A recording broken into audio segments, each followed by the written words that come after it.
दहेज, समाज क्या कहेगा। हमें तो आपकी बच्ची पसंद आ गई है। हमारे लड़के की कद काठी के हिसाब से देखे तो दोनों की जोड़ी बहुत अच्छी लगेगी। जैसा आप सही समझे। बेटा योगेश, तुम दोनों को अगर टाइम चाहिए तो आपस में अकेले में कुछ बात कर सकते हो। हम बाहर चले जाते हैं। जी पिताजी, जैसा आप कहें। योगेश और सविता को अकेले वक्त देकर सब वहां से चले जाते हैं। चाय कैसी लगी? चाय भी अच्छी लगी और आप भी। सच में? हाँ, मैंने तो फोटो देख के ही हाँ बोल दिया था। मुझे भी आप अच्छे लगे। आपको कुछ पूछना हो तो पूछ लीजिए, जैसे खाना बनाना आता है या नहीं, घर के क्या क्या काम कर लेती हूँ, वगैरह वगैरह। वो तो मेरी माँ आपकी माता जी से पूछ ही लेंगी। वो मेरा डिपार्टमेंट नहीं है। इधर योगेश और सविता जिंदगी भर का साथ जोड़ने की बात कर रहे थे। उधर सविता के पापा योगेश के पिताजी के सामने हाथ जोड़ के खड़े थे। देखिए, हमारा बेटा पढ़ा लिखा है, अच्छी नौकरी करता है। उसमें जितना पैसा लगा है कम से कम उतना तो मिलना चाहिए ना। 10 लाख से कम में तो नहीं हो पाएगा।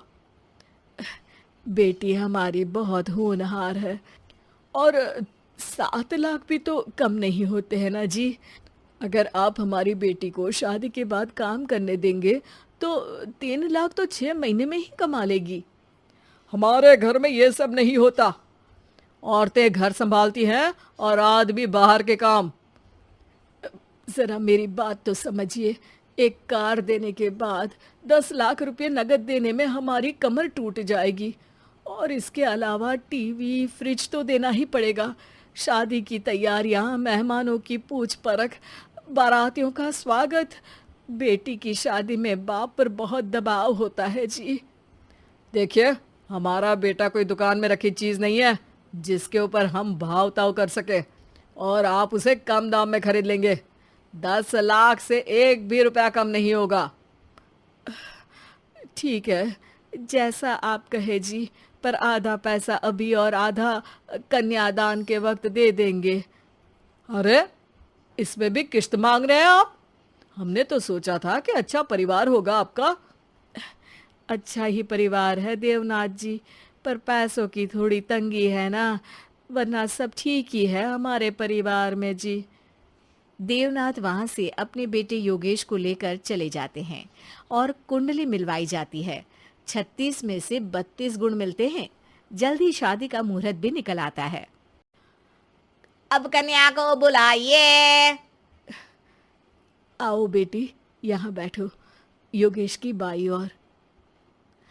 मंत्रोच्चार शुरू करते हैं। मंगलम भगवान विष्णु मंगलम गरुड़ध्वजा मंगलम। सविता के पापा सविता और योगेश के बीच में जाकर बैठ जाते हैं। बेटी, तेरी माँ को यहाँ बैठना था, पर तेरी विदाई नहीं देखना चाहती होगी शायद, इसीलिए पहले ही चली गई। बाबा, हंसी खुशी का माहौल है, रोने का समय तो विदाई के वक्त होता है ना, तब ये इमोशनल अत्याचार कर लेना।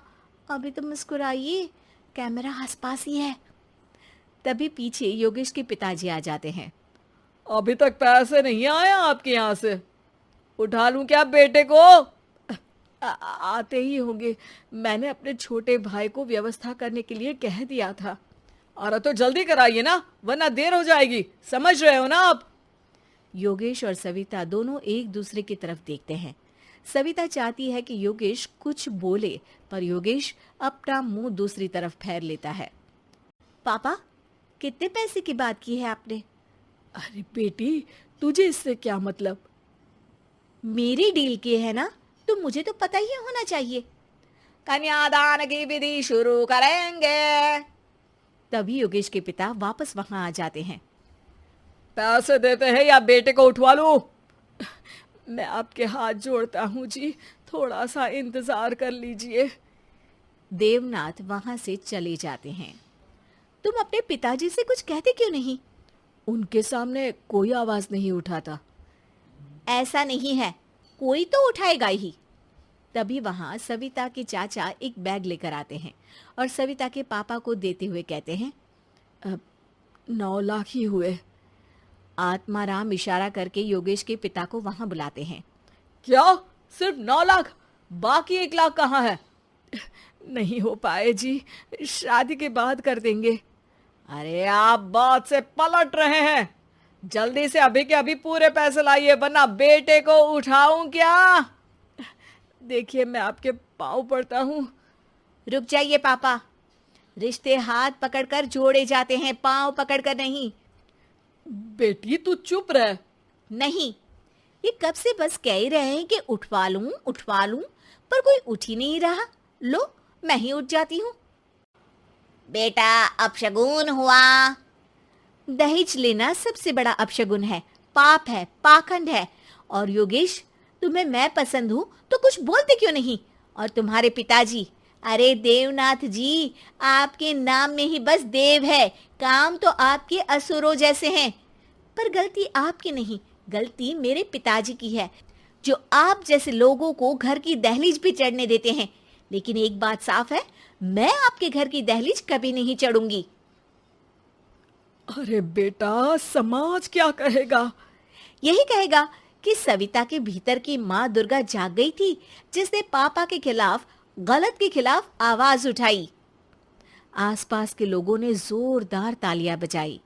समाज की तालियों से पता चला कि समाज क्या कहेगा।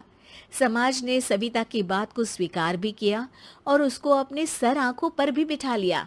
सविता के पिता में हिम्मत जागी और उन्होंने कहा, देवनाथ जी, आप कह रहे थे ना बेटे को उठा लूं क्या? उठा लीजिए। हमारी बेटी को आपका लड़का पसंद नहीं है और हमें आप